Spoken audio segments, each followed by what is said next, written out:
A briefcase. A funeral. $100,000 in cash. July 7, 1968. A nobody walked into a room full of killers and did something insane. He put all his money into a dead man's casket and walked out a king. This is the true story of Frank Lucas. The man who outsmarted the Mafia, built a $100 million empire, and lost it all because of one coat. Let's go back to the day everything changed, July 7, 1968. The day Harlem lost its king. The phone rang at 6:47 in the morning, cutting through the silence like a knife. Frank Lucas reached over, still half asleep, and picked it up. 2 words came through the line, just 2 words, and they changed everything. He's gone. Frank dropped the phone. It clattered onto the nightstand, but he didn't hear it. He sat on the edge of his bed, staring at nothing, his mind trying to process what his heart already knew. Bumpy Johnson was dead. Heart attack. No warning. No goodbye. Just gone. Bumpy Johnson, the most powerful black gangster in American history, the man who ruled Harlem with an iron fist and a code of honor, was dead at 62. And Frank Lucas, the man who had spent the last 15 years learning everything from him, suddenly felt the ground shift beneath his feet. Bumpy had been more than a boss. More than a mentor. He'd been a father figure to Frank, the man who taught him how to move in a world that wanted black men dead or in prison. Bumpy taught him the game, not just how to play it, but how to survive it, how to think 3 moves ahead, how to command respect without ever raising your voice. And now, just like that, Bumpy was gone. Frank's wife, Eva, touched his shoulder gently. "Baby, what's wrong?" "Bumpy's dead," Frank said, his voice flat.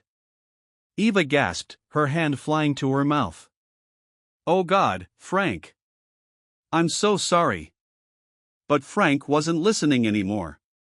His mind was already racing, already calculating. Because Frank Lucas understood something that nobody else in Harlem understood yet, something cold and ruthless and absolutely true. When a king dies, there's a war for the throne. And Bumpy Johnson's throne? That throne was worth $50 million a year. Heroin. Numbers. Protection money. An entire underground empire that stretched across every block in Harlem, every corner, every backroom deal. And every mobster in New York, the Italians, the Irish, the Chinese, they were all about to descend like sharks circling blood in the water. They'd all be at the funeral. Frank knew that. They'd come dressed in their finest suits, pretending to mourn, pretending to pay respects. But really? Really, they'd be sizing each other up, calculating who was weak, who was strong, who had the soldiers and the money and the connections to take over now that Bumpy was gone. And not one of them, not a single one, was thinking about Frank Lucas. Why would they? Frank was just Bumpy's driver. His errand boy. The guy who carried bags and picked up dry cleaning. Nobody took Frank seriously. Nobody saw him as a threat. He was invisible. A nobody. That was about to change. Frank stood up and started getting dressed. Eva watched him, confused. "Where are you going?" "To the bank." "The bank?" "Baby, it's not even 7 in the morning. I need to withdraw some money." Eva frowned. "How much money?" Frank looked at his wife, his expression unreadable. "All of it." 3 hours later, Frank Lucas walked out of Chase Manhattan Bank carrying a briefcase. Inside that briefcase was $100,000 in cash, every penny he'd saved over 15 years of working for Bumpy. His entire life savings. In 1968, that was the equivalent of about $800,000 today. A fortune. And Frank was about to do something absolutely insane with it. Eva was waiting in the car, her eyes wide with worry. "Frank, what are you doing?" "I'm going to Bumpy's funeral," Frank said calmly, "with $100,000 in cash." "Are you insane?" Eva's voice rose. "Someone could rob you. Kill you." Frank looked at his wife, and for the first time that morning, a small smile crossed his face. Baby, I'm about to walk into a room with every gangster in New York. If I'm walking in there, I'm walking in there like a king. Not like Bumpy's errand boy. Like a king. But Frank. Trust me.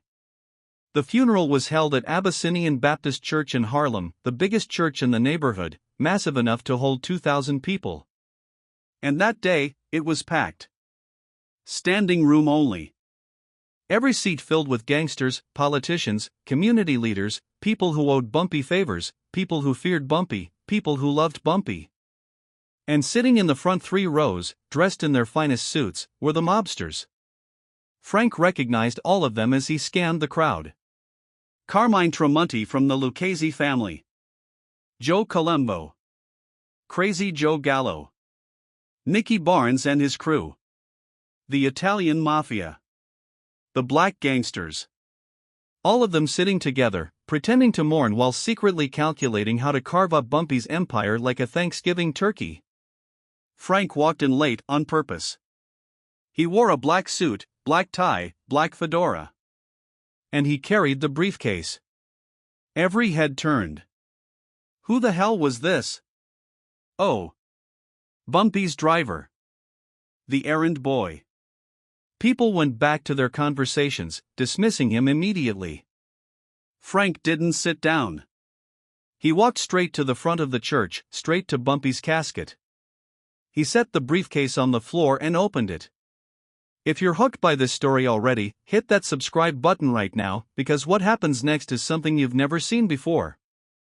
Frank reached into the briefcase and pulled out a stack of $100 bills. $10,000, neatly bound. And he placed it on top of Bumpy Johnson's chest right there, inside the casket. The church went silent. What the hell was he doing? Frank pulled out another stack. $10,000. Placed it on the casket. Then another. And another. And another. 10 stacks. $100,000 in cash, stacked on top of Bumpy Johnson's body like an offering to a pharaoh. The entire church was frozen. Nobody moved. Nobody breathed.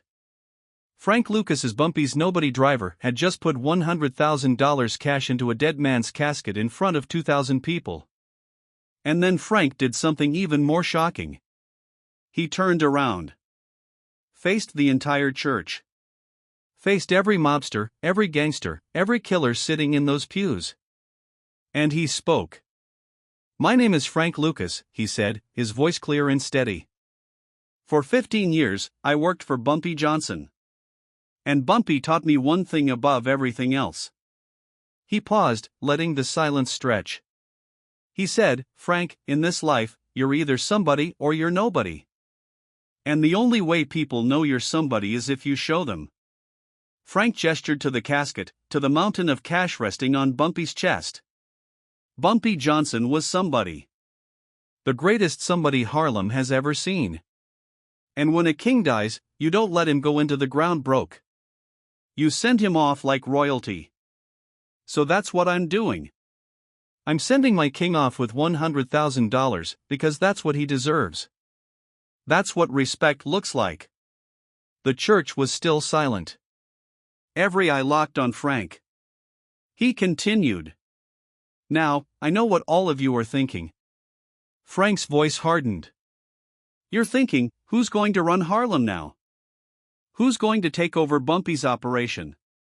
He pointed at the Italian mobsters in the front row. "You think it's going to be the Italians? You think you're going to come up here and take what Bumpy built?" He turned and pointed at Nicky Barnes and the Black Gangsters. "You think it's going to be you?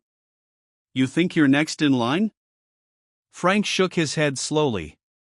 "You're all wrong. Because Bumpy didn't leave his empire to any of you. He let those words hang in the air. He left it to me." The church erupted. People shouting.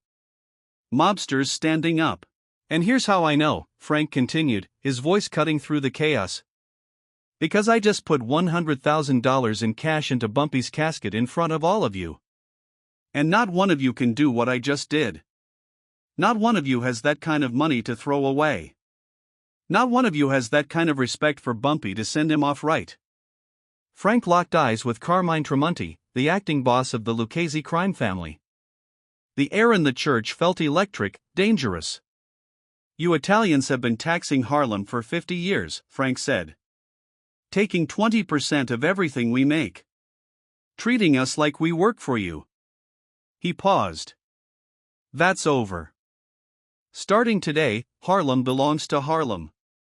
You want to do business here? You come to me. You ask permission. You pay me. Tremonti's face went red. You got some balls, kid.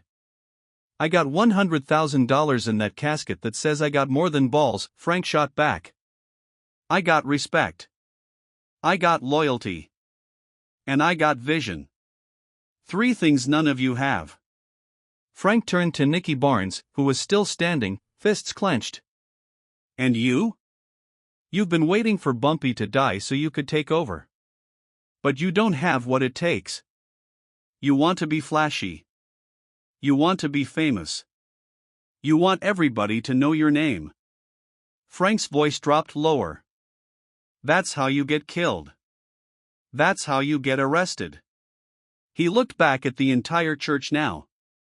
I'm going to do something different. I'm going to be quiet. I'm going to be smart. And I'm going to get rich. And 5 years from now, when I'm making $1 million a day, you're going to wish you'd shown me respect today. The church was in chaos now. People arguing. Mobsters threatening. But Frank Lucas didn't care. He'd already won. He'd done what nobody expected, walked into a room full of killers and claimed a throne nobody thought he deserved. And he'd backed it up with $100,000 cash that proved he was serious. Frank turned back to Bumpy's casket one last time. Rest in peace, boss, he whispered. I'm going to make you proud. I'm going to take everything you taught me and build an empire so big that 50 years from now, people are still going to be talking about Frank Lucas. Then Frank Lucas walked out of that church. Every eye on him. Every mobster calculating whether to kill him or respect him. When Frank got into the car, his hands were shaking not from fear, but from adrenaline. He'd just done the most insane thing any gangster had ever done. Claimed a criminal empire in front of 2,000 witnesses. Put $100,000 in a casket to prove he was serious. And challenged the Italian Mafia to their faces. Eva was in the driver's seat, her eyes wide with disbelief. Frank, what the hell did you just do? I just became king of Harlem. Baby, you just signed your death warrant, Eva said, her voice shaking. The Italians are going to kill you. Nicky Barnes is going to kill you. Everybody in that church wants you dead right now. Frank lit a cigarette, his hands steadier now. Maybe. But they're not going to do it today. You know why? Because I put $100,000 in that casket, and every gangster in there is asking themselves the same question: if Frank Lucas can throw away $100,000 like it's nothing, how much money does he really have? How connected is he? How dangerous is he? Eva shook her head. You're crazy. No, Frank said. I'm strategic. Bumpy taught me that. Make a move so bold that people can't figure out if you're stupid or genius. And while they're trying to decide, you consolidate power. What if they decide you're stupid? Frank smiled grimly. Then I die. But at least I'll die as somebody. Not as Bumpy's driver. They drove back to Frank's apartment in silence. When they got inside, the phone was already ringing. Frank answered. Yeah. Frank Lucas. The voice on the other end was Italian, thick with accent. Who's this? This is Carmine Tremonti. We need to talk. Frank's blood went cold. Carmine Tremonti, acting boss of the Lucchese crime family, one of the 5 families that ran New York. If Tremonti wanted to talk, it meant one of 2 things. A deal. Or a death sentence. Talk, Frank said. Not on the phone. Meet me at Rao's restaurant tonight. 8 o'clock. Come alone. The line went dead. Eva looked at Frank. Who was that? The Mafia. They want to meet. Are you going? Frank nodded. I have to. If I don't show, they'll think I'm scared. And if they think I'm scared, I'm dead anyway. That night, Frank Lucas walked into Rao's restaurant in East Harlem. It was a tiny place, maybe 10 tables, but it was the most exclusive restaurant in New York. You couldn't get a reservation unless you were connected. And tonight, the entire restaurant had been cleared. Just one table. Carmine Tremonti sitting there with 4 bodyguards. Frank walked over and sat down. Tremonti looked at him for a long moment, sizing him up. You got balls, kid. I'll give you that. I learned from the best. Bumpy was smart, Tremonti said. You? I don't know yet. You might be smart. You might be suicidal. Time will tell. Tremonti poured 2 glasses of wine. Here's the situation. Bumpy had an arrangement with us. He ran Harlem. We took 20%. Everybody was happy. He leaned forward. Now Bumpy's gone. And you're sitting there telling me that arrangement is over. That's a problem. It's only a problem if you make it one, Frank said evenly. Tremonti's eyes narrowed. You threatening me? I'm stating facts. Harlem is my territory now. I'm not paying you 20%. I'm not paying you anything. Frank paused. But I'm not your enemy either. I'm not trying to expand into your territory. I'm not trying to take your business. I just want what's mine. And what makes you think you can hold Harlem without our permission? Frank leaned forward. Because I have something you don't have. I have the people. Harlem trusts me. Harlem knew Bumpy. They knew I worked for Bumpy. They know I put $100,000 in his casket out of respect. He let that sink in. You think you can walk into Harlem and take over? They'll riot. They'll burn down every corner you try to claim. But me? They'll work with me. Because I'm one of them. Tremonti considered this, swirling the wine in his glass. And the money. That $100,000 you threw away. Where'd you get that kind of cash? I saved it. 15 years working for Bumpy. I didn't waste it on cars and women and jewelry like everyone else. I saved every penny because I knew one day I'd need it. Frank paused. Today was that day. So you're broke now. I'm invested, Frank corrected. There's a difference. Tremonti smiled, just a little. You're smart, kid. Smarter than I thought. He took a sip of wine. Here's what I'm going to do. I'm going to give you 6 months. 6 months to prove you can run Harlem without us. If you can do it, if you can hold your territory, make money, keep the peace, then we'll respect your independence. He leaned forward, his voice dropping. But if you fail, if there's chaos, if you lose control, if you can't pay your people, we step in. And we take everything. Frank extended his hand. Deal. They shook.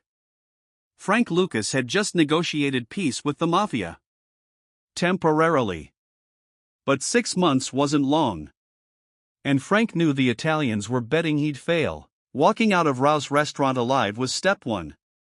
Step 2 was harder, actually taking control of Harlem's drug trade without getting killed, arrested, or overthrown. The problem was simple.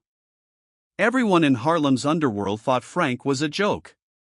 They'd seen him as Bumpy's driver for 15 years, the guy who opened doors and carried bags. Now he was claiming to be the new king. Nobody was buying it. Nicky Barnes was the first to test him. 3 days after Bumpy's funeral, Barnes walked into one of Frank's heroin spots on 145th Street and told Frank's dealers they worked for him now. Told them Frank was finished. Told them the real gangsters were taking over. When Frank found out, he didn't get angry.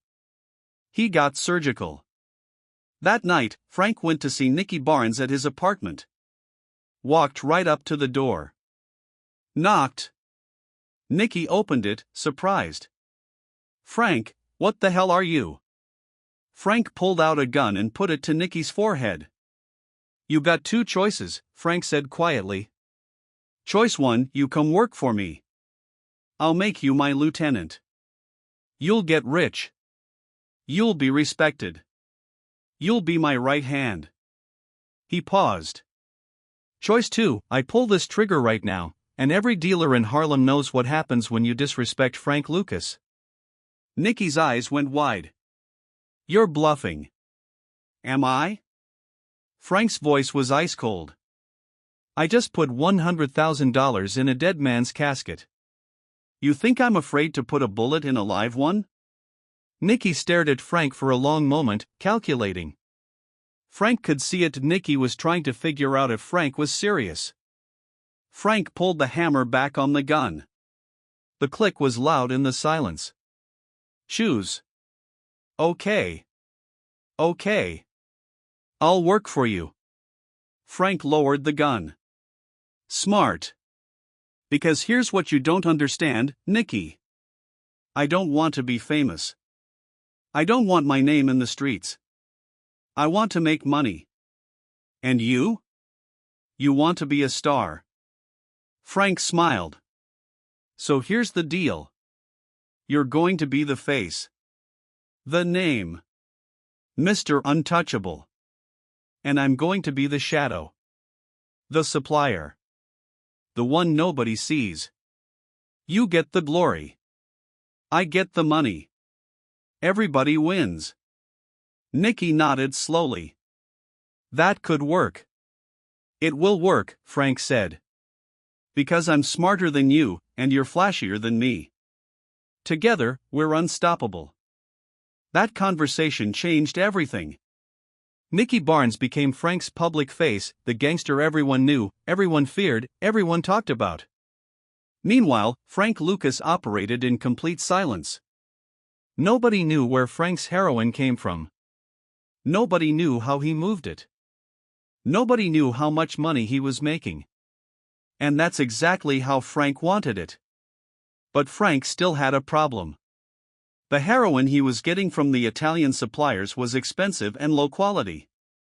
The Italians would buy it from the Corsican Mafia in France, then sell it to black dealers in Harlem at a huge markup. Frank was paying $50,000 per kilo for heroin that was only 10% pure. By the time it hit the streets, it was cut so many times it was basically baby powder. Frank needed a new supplier.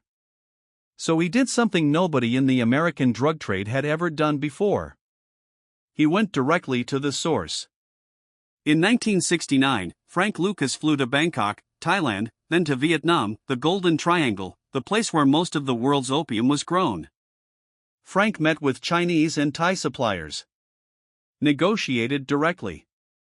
Cut out every single middleman, the Italians, the Corsicans, everyone. And Frank made a deal. He would buy heroin directly from the source. Pure heroin.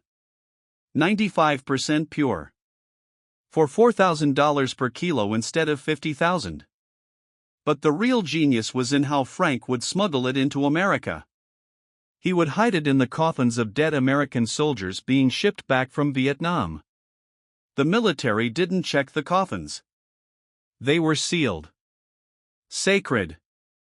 Untouchable. Frank bribed a few supply sergeants, and just like that, he had a pipeline that nobody could touch. When Frank's first shipment arrived in New York, he called it Blue Magic. Because it was blue. And because it was so pure, it was magic compared to everything else on the street. Frank's Blue Magic was 95% pure. The Italian Mafia's heroin was 10% pure. Frank could cut his heroin 9 times and it would still be better than anything else in New York.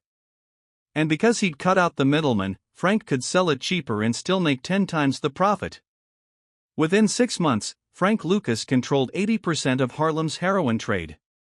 He was making $1 million per day. He had 250 people working for him. He owned buildings, businesses, cars. He was richer than the Mafia. And the Italians had no idea how he'd done it. Carmine Tramonti called Frank back to rouse. "How are you doing this?" he asked, genuinely confused. "Doing what?" "Making this kind of money. Moving this much product. We've been in this business for 50 years and we can't figure out your supply chain." Frank smiled. "That's because you're thinking like Italians. I'm thinking like a businessman. You want to know my secret? I don't have partners. I have employees. Everyone works for me. Nobody gets a percentage. Nobody gets power. Just a salary. That way, nobody can betray me. Nobody can take over. I'm the only one who knows how everything works." Tramonti nodded slowly. "You're smarter than Bumpy. Bumpy taught me well." For 5 years, Frank Lucas was untouchable. From 1969 to 1974, Frank made over $100 million. He owned buildings in Harlem. Had homes in New Jersey. Drove expensive cars. Lived like royalty. But he stayed quiet. Under the radar. The feds knew Frank existed, but they couldn't figure out where his heroin was coming from. They watched the Italian Mafia. Watched the Corsicans. Watched the ports. Nothing. Frank's supply line was invisible. And that's what kept him safe. Then came the mistake. March 8, 1971. The fight of the century. Muhammad Ali vs. Joe Frazier. Madison Square Garden. The biggest sporting event in American history. Every celebrity in the world was there. Every gangster. Every politician. Frank Lucas got a ringside seat. And Frank made a decision that would destroy everything. He wore a chinchilla coat. A $50,000 chinchilla coat. Floor-length fur. Flashy. The kind of coat that screams, "I'm rich and I want everyone to know it." Frank sat ringside with his wife, smiling, laughing, enjoying the fight. And across the arena, a cop named Richie Roberts was watching. Richie Roberts was a detective in the Essex County Prosecutor's Office. He specialized in drug cases. And he'd been hearing whispers about Frank Lucas for 2 years. Nobody knew who Frank was. Nobody knew where his money came from. But Richie had a theory. And when he saw Frank Lucas sitting ringside in a $50,000 coat, Richie knew he was right. That coat was the proof. Nobody makes that kind of money legally. Nobody wears a $50,000 coat to a boxing match unless they're a drug dealer. Richie started investigating Frank Lucas the next day. Followed him. Watched his crew. Traced his money. And slowly, piece by piece, Richie Roberts built a case. It took 4 years. But in 1975, Richie Roberts and the DEA raided Frank Lucas's house in Teaneck, New Jersey. They found $584,000 in cash. Heroin. Ledgers. Evidence. Frank Lucas was arrested. Facing life in prison. And as Frank sat in that jail cell, he realized the truth. Bumpy had warned him. "Frank, the moment you want people to know you're rich, you're finished. Stay invisible. Stay quiet. The silent man lives. The loud man dies." Frank had stayed silent for 5 years. Made $100 million. Built an empire. Then he wore a chinchilla coat to a boxing match. And that one decision, that one moment of vanity, cost him everything. But Frank Lucas wasn't done. He had one card left to play. Frank called Richie Roberts from jail. I want to make a deal. What kind of deal? I'll tell you everything. Everyone. The whole operation. The mafia. The corrupt cops. The supply chain. All of it. But I want a deal. I want reduced time. Richie thought about it. How many people are we talking about? Over 100. Cops. Mafia. Dealers. I'll give you the biggest corruption case in New York history. Richie agreed. And Frank Lucas became an informant. He testified against the mafia. Against corrupt NYPD detectives. Against the French Connection drug ring. Frank's testimony led to over 100 arrests, including dozens of cops. The NYPD's Special Investigations Unit, the most corrupt unit in the department, was completely destroyed because of Frank's cooperation. Frank Lucas was sentenced to 70 years in prison. But because of his cooperation, that sentence was reduced to 15 years. He served 7. Got out in 1981. And when Frank walked out of prison, the world had changed. The drug game was different. More violent. More chaotic. The crack epidemic was starting. And Frank Lucas was yesterday's news.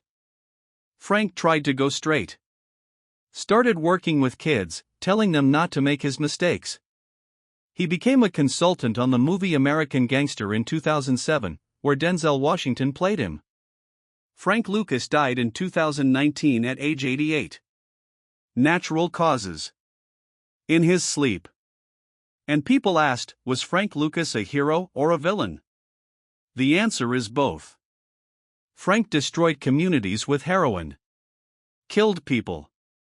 Ruined lives. But Frank also proved something important. He proved that a black man from North Carolina with nothing could outsmart the mafia. Could build an empire. Could change the game. Bumpy Johnson's funeral was the moment Frank Lucas went from nobody to somebody. And that $100,000 he put in Bumpy's casket? That wasn't just respect. That was an investment. An investment in a legend. Because 50 years later, people are still talking about the day Frank Lucas walked into a church with a briefcase full of cash and claimed a throne nobody thought he deserved. Leave a comment telling me, was Frank Lucas a genius, or did that chinchilla coat prove he was just another gangster who got too cocky? Frank Lucas once said in an interview, I learned from Bumpy that you can't be half a gangster. You either go all the way or you don't go at all. I went all the way. And yeah, I paid for it. But at least I got to be somebody. At least I got to be king, even if it was only for 5 years. Frank Lucas taught us something about power. Real power isn't loud. Real power is quiet. The moment you need people to know you're powerful, you've already lost. Frank stayed quiet for 5 years and became one of the richest criminals in American history. Then he got loud and lost everything. But here's the thing nobody talks about. That $100,000 Frank put in Bumpy's casket? Frank never regretted it. Years later in prison, someone asked Frank, do you wish you'd kept that money? You could have used it for lawyers. For your family. Frank said, no. That money bought me something more valuable than lawyers. It bought me respect. It bought me a reputation. It bought me a throne. For 5 years, I was the king of Harlem. And you can't put a price on that. Hit that like button one more time if this story taught you something about respect, power, and the cost of both. Because that's what Frank Lucas's life was really about. Not the drugs. Not the money. The respect. And the price he paid to get it. Subscribe right now if you want more untold stories about the people who changed history by refusing to play by the rules. Because Frank Lucas didn't just break the rules, he rewrote them. Rest in peace, Frank Lucas. Frank Lucas is gone. But his legend lives forever. If this story blew your mind, hit that like button and subscribe for more untold crime stories. Drop a comment, genius or just too cocky? Thanks for watching.